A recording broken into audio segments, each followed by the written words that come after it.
안녕하세요, 여러분. 어서와 충남 온라인학교 중3 국어 시간입니다. 선생님은 온양 신정중학교에서 국어를 가르치고 있는 조혜진 선생님입니다. 이제 매일 출석하고 있는 친구들의 아이디가 잘 눈에 익숙하게 보이는 것 같아요. 친구들이 다시 등교를 하기 전까지 선생님과 함께 꾸준히 학습할 수 있으면 좋겠습니다.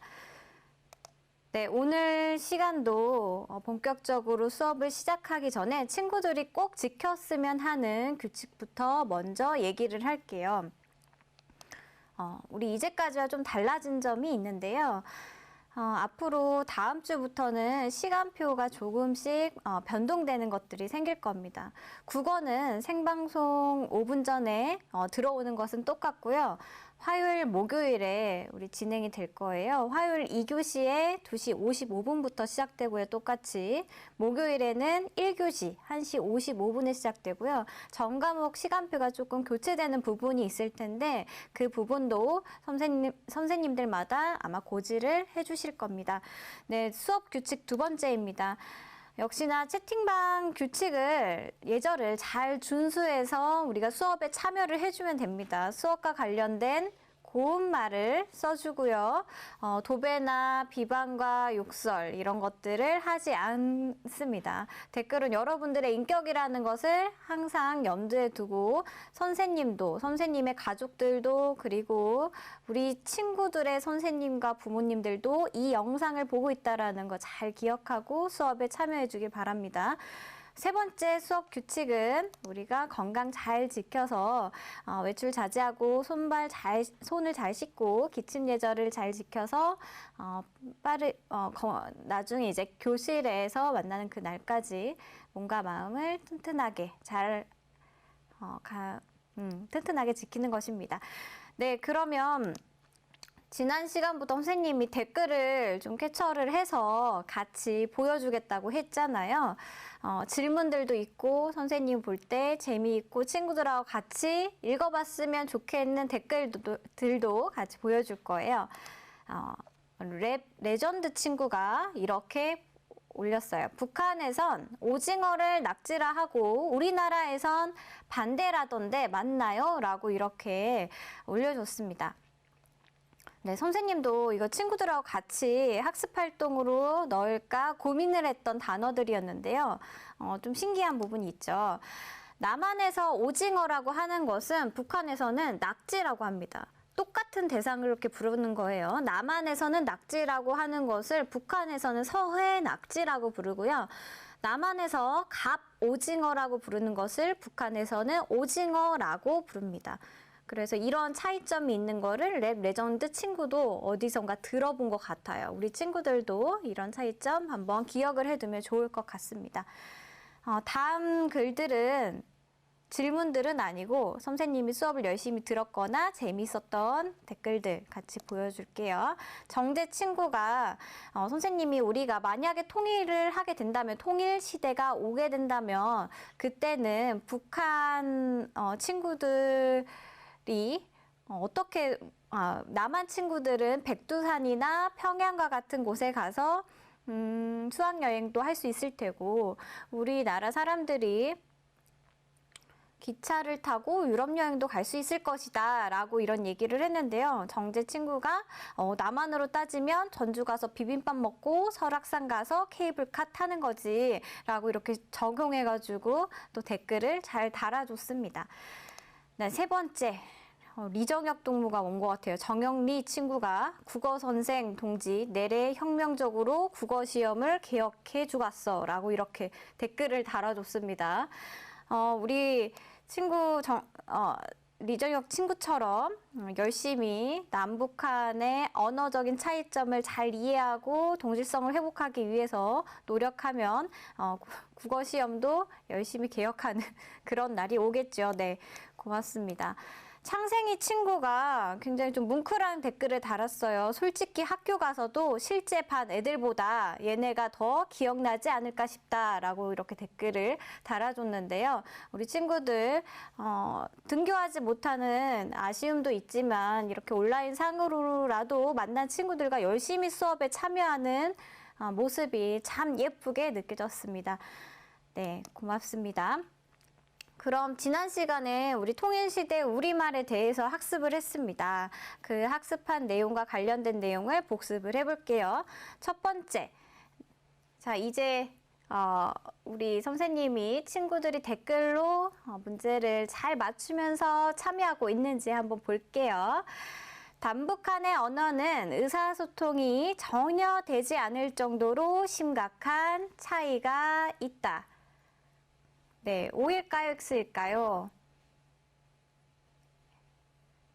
네, O일까요? X일까요? X가 유독 많이 보입니다. 맞습니다. X입니다. 우리가 사실 북한 출신 이제 주민들이 나온 방송들도 매체에서 많이 있죠. 그런데 그분들이 얘기를 하는 장면을 우리가 볼 때 그걸 아예 못 알아듣지는 않습니다. 하지만 어떤 맞춤법이라든지 어휘적인 차이, 억양의 차이 이런 것들 때문에 조금 우리가 어려움이 있는 것이지 아주 심각한 차이가 있는 것은 아닙니다. 두 번째, 남한과 북한 모두 두음 법칙을 인정해 이용이라고 쓴다. O일까요? X일까요? 한번 올려주세요. O일까요? X일까요? 네, 허준마, 빙봉, 해강, 박 친구, 이은 친구 다 X 잘 올려주고 있습니다. 네, 우리가 두음 법칙은 뭐였죠? 두음 법칙? 네, 두음 법칙은 일부 소리가 단어의 첫머리에 발음되는 것을 꺼려서 나오지 않거나 아니면 아예 다른 소리로 교체돼서 나타나는 그런 현상입니다. 북한은 이것을 인정하지 않아서 원래 소리대로 발음도 하고 표기도 합니다. 남한은 두음 법칙을 인정하고 있죠. 네, 세 번째 문제입니다. 남한과 북한 모두 단어 단위로 띄어쓰는 것을 원칙으로 하고 있기 때문에 띄어쓰기에는 남북한의 차이가 없다. O일까요? X일까요? 네, 이거는 친구들 지금 선생님이 열심히 댓글 올리고 있는 것을 보고 있어요. 네. 헷갈리는 친구들도 있는 것 같은데 대다수의 친구들이 X를 올려줬어요. 네. 우리가 단어 단위로 띄어쓰는 것은 맞습니다. 그런데 북한이 붙여 쓰는 경우가 좀 많아요. 대표적인 예가 의존 명사라고 했습니다. 그래서 남북한은 띄어쓰기에 차이가 있습니다. 네 번째입니다. 남한에서 이거는 빈칸에 들어갈 말을 우리 한번 잘 써보겠습니다. 남한에서는 교양 있는 사람들이 두루 쓰는 현대 서울말을 표준어로 정해서 쓰고 있고 북한에서는 평양말을 표준으로 한 민찬이 친구, 진태롱 친구 문화어 많이 쓰고 있네요. 우리 친구들 잘 기억해주고 있었습니다. 네, 표준어와 문화어의 차이로 인해서 어휘적인 차이점들이 굉장히 많이 일어나고 있다고 했습니다. 다섯 번째입니다. 밥상, 칼, 송, 기척은 북한에서 말 다듬기 운동을 하여 한자어나 무엇을 순우리말로 다듬었습니다. 뭘까요? 네, 한자어나 고유어를 순우리말로 선생님이 지금 잘못 써놨네요. 친구들은 외래어라고 잘 했는데 한자어나 외래어를 순우리말로 다듬었죠. 네, 이 부분 잘못됐고 또 선생님 지난 시간 영상을 보니까 밥상 칼을 친구들이 오는 댓글에다 이제 반응을 해주면서 설명을 하면서 식칼이라고 얘기를 했더라고요. 물론 PPT에는 나이프라고 잘 나왔어요. 그래서 밥상 칼은 나이프를 뜻하고 송기척은 노크를 뜻하고 고유어네 아니고 외래어가 맞습니다. 친구들이 잘 해줬어요. 지금 한자어나 외래어를 고유어로 순우리말로 다듬었다라고 우리 얘기를 하면 맞습니다. 네, 배운 내용 확인하기 세 번째. 이거는 북한 말로 된 한 식당의 메뉴판입니다. 남한에서 쓰는 말로 한번 바꿔보겠습니다. 속성 음식센터는 어디를 뜻할까요? 속성음식센터. 네, 속성음식센터는 패스트푸드점이고 차림판은 메뉴판을 얘기를 합니다. 그러면 물고기 햄버거 뭘까요? 네, 패스트푸드점 잘 올려주고 있네요. 네. 그럼 물고기 햄버거는 뭘까요? 네, 흑설친구 피쉬버거 맞습니다. 닭알 햄버거는 뭘까요? 그러면 닭알은 뭘까요? 닭알은 왠지 달걀인 것 같죠? 네, 에그버거입니다. 남새 샐러드는 뭘까요? 남새 샐러드. 채소를 남새라고 얘기를 합니다. 그래서 채소 샐러드고요.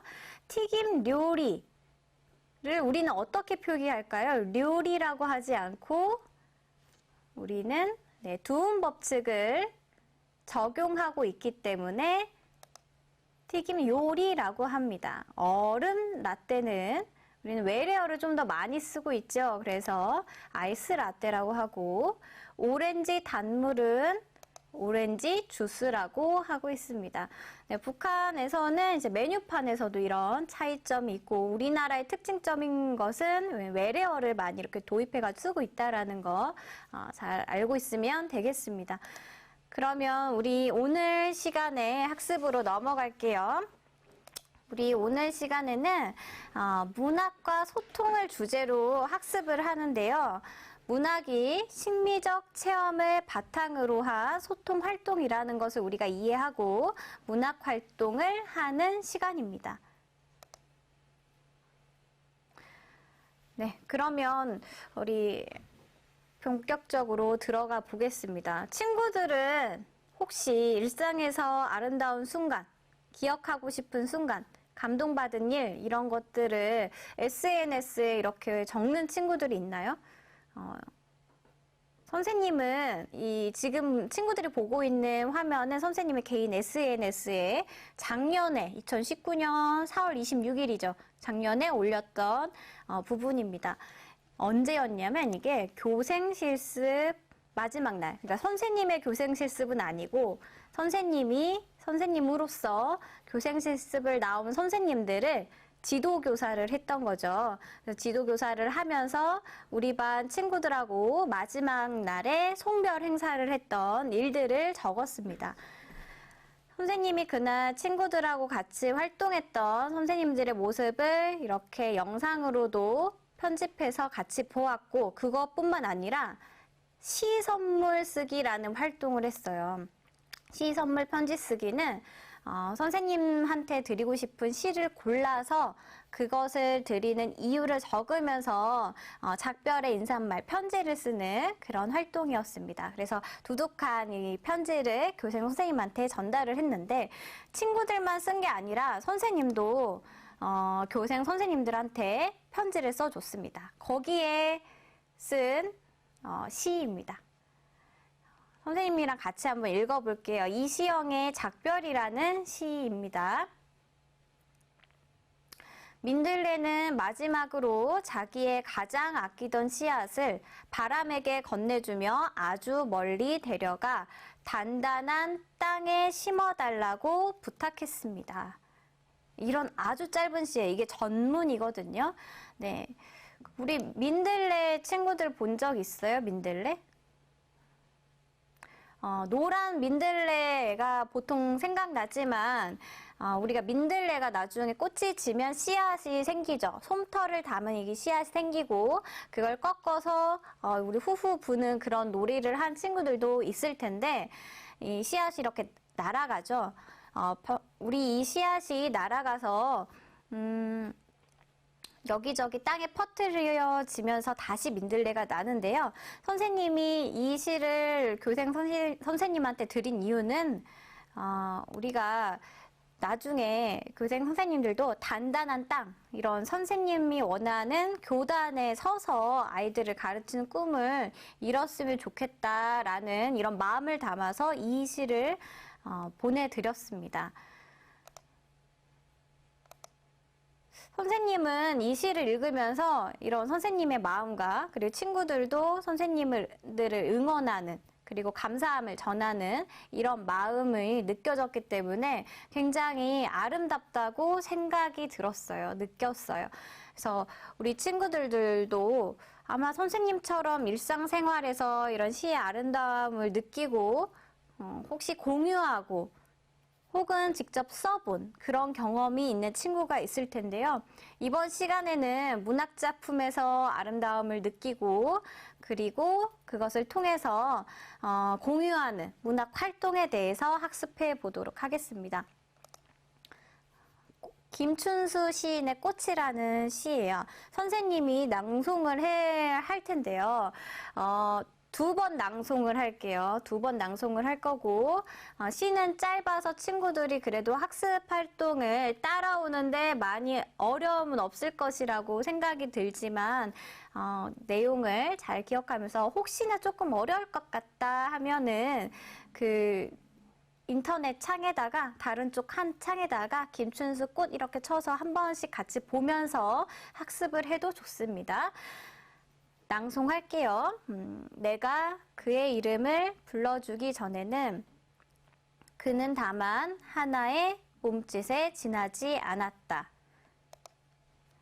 내가 그의 이름을 불러주었을 때 그는 나에게로 와서 꽃이 되었다. 내가 그의 이름을 불러준 것처럼 나의 이 빛깔과 향기에 알맞는 누가 나의 이름을 불러다오.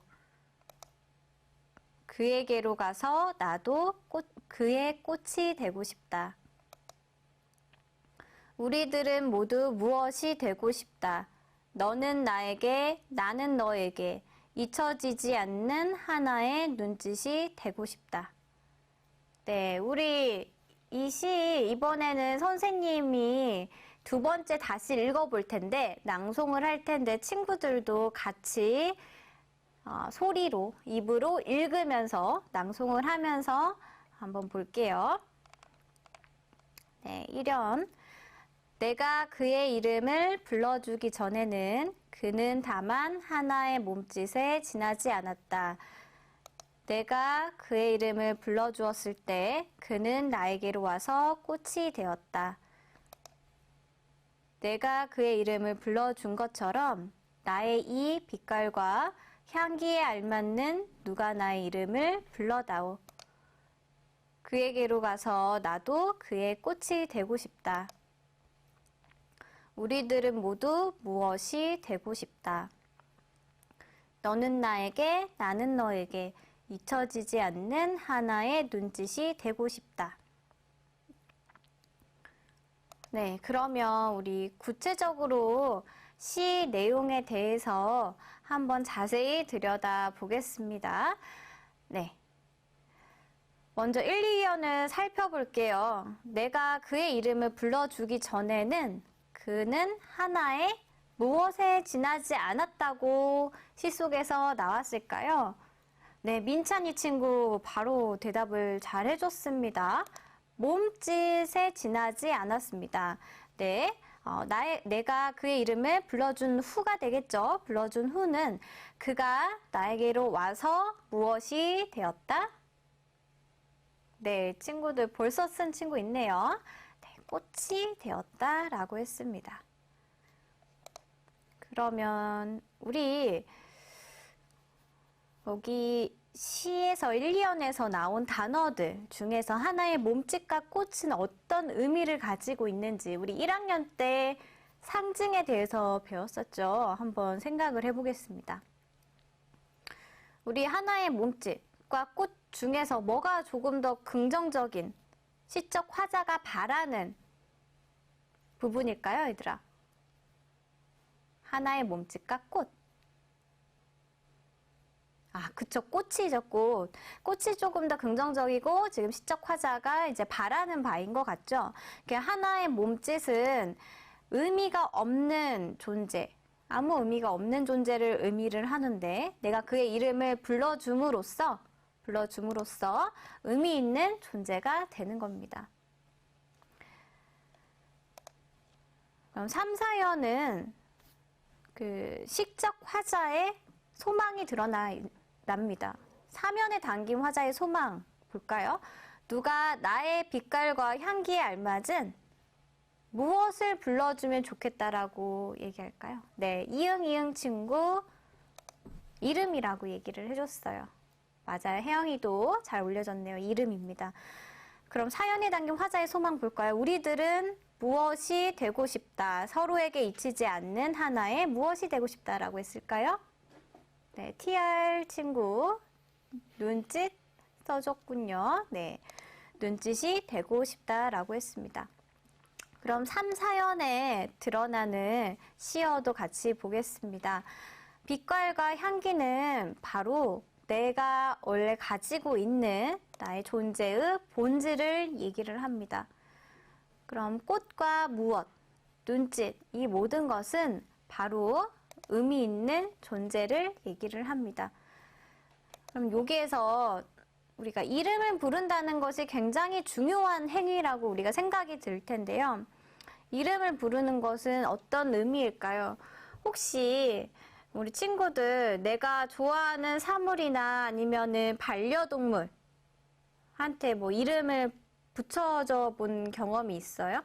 선생님도 보면 주변 사람들이 뭐 자기 차와 같은 그런 사물이든 반려동물이든 이렇게 이름을 붙여주는 경우를 종종 봤는데 우리가 이름을 붙여줌으로써 조금 더 그 대상이 특별하고 소중하게 느껴지는 것을 경험해 본 친구들도 있을 겁니다. 우리가 이름을 부른다는 것은 그 사람을 의미 있는 존재로 생각하고 의미 있는 관계를 맺는 것을 얘기를 합니다. 그래서 꽃이 된다는 것은 의미 있는 존재가 된다는 것을 뜻합니다. 우리가 이 시의 화자가 말하는 거, 이 시의 화자가 바라고 있는 것은 바로 서로에게 의미 있는 관계를 맺고 싶다라는 것으로 우리가 파악할 수 있습니다. 우리가 지금까지 김춘수의 시인의 꽃을 함께 감상해 봤는데요. 우리가 문학작품을 읽는 것은 일종의 심미적 체험을 하는 것입니다. 심미적 체험이라는 단어 자체가 굉장히 조금 어렵고 낯설게 느껴지죠. 한번 선생님이랑 구체적인 내용이 무엇인지 살펴보겠습니다. 우선 심미적 인식, 아는 것, 심미적으로 아는 것, 바라보는 것은 바로 인간과 세계, 그러니까 대상을 아름다움의 관점에서 바라보는 것이라고 우리가 생각하면 되겠습니다. 근데 그 아름다움이 정말 어디가 곱고 그래서 미적인 아름다움, 예쁜 거 이런 것만을 얘기하는 것은 아닙니다. 바로 심미적인 체험은 감동이나 깨달음을 얻는 것, 이거 자체가 아름다움을 느끼는 것이라고 우리가 생각을 하면 됩니다. 그래서 심미적 체험으로서의 문학, 바로 문학은 우리의 인간과 세계의 진실에 대해서 심미적인 인식이 언어를 통해서 우리의 눈에 보이게 하는 것, 형상화된 언어 예술입니다. 그래서 문학 작품에서 아름다움은 문학 작품을 읽으면서 그 내용과 표현을 통해 아름답고 추하고 비장하고 조화롭고 우스꽝스럽고 뭐 이런 모든 느낌들, 인간의 삶을 둘러싼 이런 진실, 이런 것들, 다양한 아름다움을 느끼는 것을 의미합니다. 뭐 예를 들어보면 친구들 윤동주 시인의 삶에 대해서 많이 들어본 친구들이 있을 텐데요.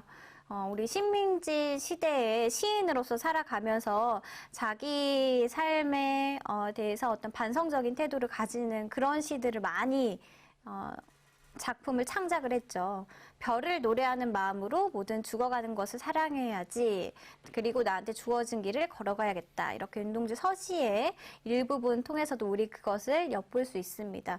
이렇게 시를 읽으면서 감동을 느끼거나 교훈을 얻거나 성찰을 느끼게 된다면 우리가 그 자체가 심미적 체험을 한 것이라고 말할 수 있습니다. 우리가 심미적 체험은 문학작품을 단순히 감상하는 것에 그치지는 않습니다. 작가가 가치 있는 경험을 통해 얻은 인간의 삶에 대한 심미적 인식과 체험을 작품으로 표현해서 이제 독자와 일종의 소통을 하는 겁니다.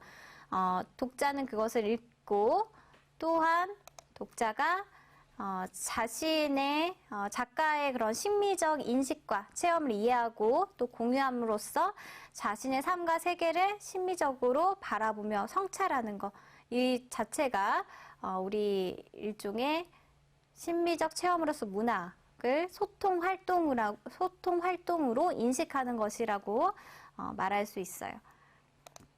네, 그러면 이런 심미적 체험의 효과는 작품에 담긴 심미적 인식을 파악하며 작품을 우리가 더욱 능동적으로 감상할 수 있고 삶에 대한 심미적 인식을 공유함으로써 자신의 삶을 성찰할 수 있습니다. 우리가 지금까지 작가가 창작한 작품을 읽고 그리고 그것이 어떻게 심미적 체험인지 심미적 체험으로서의 문학의 소통 활동에 대해서 살펴보았는데요. 우리가 김춘수 꽃이라는 작품을 읽고 그것을 또 모방해서 지은 시를 감상을 하겠습니다. 창작 활동까지 더 나아간 것이죠. 우리가 모방시는 시의 요소 중에서 어떤 시의 형식 요소와 표현법을 그대로 모방해서 쓴 시입니다. 원시가 가진 형식적인 특징, 예를 들어 표현법이든지 어조, 운율, 행과, 연의 수 이런 것들을 그대로 모방은 하되 새로운 주제로 재창조한 시입니다. 오늘은 꽃을 모방해서 쓴 시인 라디오같이 사랑을 끄고 켤 수 있다면 이라는 시를 읽을 텐데요. 이거는 장정일이라는 시인이 쓴 작품입니다. 한번 시어에서 어떤 차이점이 있는지 살펴보면서 선생님의 낭송을 들어보고요. 그리고 주제의식이 주제가 비슷한지 다른지 그 차이점에 대해서 발견해 보면서 우리 들어보면 되겠습니다. 내가 단추를 눌러주기 전에는 그는 다만 하나의 라디오에 지나지 않았다. 내가 그의 단추를 눌러주었을 때 그는 나에게로 와서 전파가 되었다. 내가 그의 단추를 눌러준 것처럼 누가 와서 나의 굳어버린 핏줄기와 황량한 가슴 속 버튼을 눌러다오. 그에게로 가서 나도 그의 전파가 되고 싶다. 우리들은 모두 사랑이 되고 싶다. 끄고 싶을 때 끄고, 켜고 싶을 때 켤 수 있는 라디오가 되고 싶다. 자, 우리 다시 한번 선생님 읽어볼게요. 우리 친구들 기억해야 될 거, 어떤 시어들이 어떻게 바뀌었는지, 원시인 김춘수 꽃과 차이점이 무엇인지 한번 살펴보면서 다시 한번 낭송을 들어보세요. 내가 단추를 눌러주기 전에는 그는 다만 하나의 라디오에 지나지 않았다. 내가 그의 단추를 눌러주었을 때 그는 나에게로 와서 전파가 되었다. 내가 그의 단추를 눌러준 것처럼 누가 와서 나의 굳어버린 핏줄기와 황량한 가슴 속 버튼을 눌러다오. 그에게로 가서 나도 그의 전파가 되고 싶다. 우리들은 모두 사랑이 되고 싶다. 끄고 싶을 때 끄고, 켜고 싶을 때 켤 수 있는 라디오가 되고 싶다. 자, 그러면 우리 원시 꽃에서 단추를 누르는 것과 비슷한 시구는 무엇일까요? 원시 꽃에서 단추를 누르는 거. 뭐를 부른다고 했죠? 우리? 친구들 지금, 그래, 빙봉빙봉 친구. 제일 먼저 얘기를 해줬습니다. 네. 그래, TR 친구 발견한 차이점들 다 올려주고 있네요. 네, 이름을 부르는 것입니다. 바로 이 이름을 부르는 것 뜻은 바로 존재 의미를 부여하는 것이라고 우리 얘기를 했었죠. 그럼 라디오 전파와 유사한 시어를 한번 찾아볼까요? 라디오는 뭐하고 유사할까요? 우리 라디오. 하나의 무엇일까요? 네, 우리 하나의 몸짓과 같다고 했고 전파와 유사한 시어가 바로 꽃이었죠. 우리 지금 친구들이 이제 교과서를 놓고 보면 바로 이렇게 보일 텐데 기억으로 이렇게 풀고 있으니까 조금 더 생각하는데 시간이 걸릴 거예요. 그럼에도 불구하고 몸짓과 꽃 잘 적어주고 있네요. 그럼 이 시에서 아주 고독한 현대인의 모습을 떠오르는 시 구절이 있었어요. 혹시 무엇일까요? 네, 이런 구절이 있었습니다. 굳어버린 핏줄기와 황량한 가슴 속 버튼, 이런 구절이 있었습니다. 그래서 이 시가 우리가 꽃을 모방한 시라고 느껴지는 이유는 사연의 구성이 동일하고 문장 구조가 유사하기 때문이죠. 즉, 형식적인 어떤 공통점이 있기 때문에, 유사성이 있기 때문에 우리가 모방시라고 느껴집니다. 그런데 꽃과 차이점이 느껴지는 구절이 있습니다. 우리 원시인 그 꽃은 진정한 관계를 맺고 싶어하는 의미 있는 관계를 맺고 싶은, 의미 있는 존재가 되고 싶은 그런 부분이 있었는데 끄고 싶을 때는 끄고 켜고 싶을 때는 켤 수 있는 이런 구절이 나옵니다. 바로 우리가 내가 내키는 대로 사랑하고 언제든 가볍게 만나고 쉽게 헤어질 수 있는 약간 이례적이고 편의적인 그런 현대인의 사랑에 대해서 얘기를 하고 있는 구절입니다. 그래서 모방식 속에 화자가 말하고자 하는 바는 우리가 현대인의 이런 가볍고 편한 사랑을 비판하고 있어요. 사실 처음 부분, 초반 부분에는 비슷하게 의미 있는 존재를 추구하는 것처럼 보이다가 나중에는 이렇게 편리한 사랑을 추구한다로 끝나는 점에서 어떤 반전의 효과가 있고 형식을 유사하긴 했지만 그에 나타낸 주제의식은 전혀 다른 어떤 재창조를 해냈기 때문에 우리가 모방시도 일종의 창작 작품으로서 이렇게 가치가 있다고 우리가 알 수가 있습니다. 그럼 선생님의 모방시를 친구들한테 보여준 이유는 이렇게 문학 작품으로서 있던 우리 소통 활동에서 한번 창작도 해봤으면 좋겠어서 선생님 모방시를 보여줬습니다. 우리 친구들도 모방시를 지어볼 텐데요. 다음 시간에 이어서 우리 문학과 소통 2편을 이어서 할 겁니다. 그때 좋은 아주 멋진 모방시를 공유한 친구에게 선생님이 기프티콘을 쏠 건데요. 여기 주소창에 아래 링크를 써서 접속을 해 주시던지 아니면 지금 아마 영상이 올라가 있는 그 밑에 벌써 했어요? 밑에 그 접속할 수 있는 링크를 올려주셨을 겁니다. 거기에서 들어가서 거기 보면은 선생님 연락처 쓸 수 있는 부분이 있었고 그리고 시를 쓰는 부분이 있습니다. 멋진 모방시를 공유한 친구 선생님 기다리고 있을 거예요. 다음 주 화요일까지 한번 접속해서 많이 참여를 해주면 좋겠습니다. 네, 그럼 오늘 배운 내용 확인해 볼게요. 우리 문학 작품을 읽으며 그 내용과 표현에 대해 아름답다, 추하다, 비장하다 이렇게 느끼거나 생각하는 것을 독자의 무슨 체험이라고 할까요? 무슨 체험? 선생님 이거 천천히 친구들 생각할 수 있는 시간을 기다리면서 한번 보겠습니다. 심미적 인식이라고 얘기를 했는데 심미적 체험입니다. 심미적 체험. 두 번째, 시 꽃에서는 화자는 서로에게 어떤 관계를 맺기를 바라는 소망이 나타나지요? 네, 심미적 체험 지금 잘 써주고 있고요. 네, 친구들 한번 쭉 써주세요. 네, 의지 친구, 이응 친구, 태롱이 친구 다 음이라고 잘 적어줬습니다. 세 번째입니다. 시 꽃에서 나가 그의 무엇을 불러줌으로써 나와 그의 관계가 달라졌다라고 하지요. 네, 나가 그의 무엇을 불렀죠? 네, 보름달 친구 이름 얘기해줬네요. 이름을 불러줌으로써 어떤 진정한 관계가 우리가 되는 거죠. 네 번째입니다. 시꽃에서 의미 있는 존재를 상징하는 시어들이 있었습니다. 의미 있는 존재를 상징하는 시어들 뭐 있었죠? 의미 있는 존재.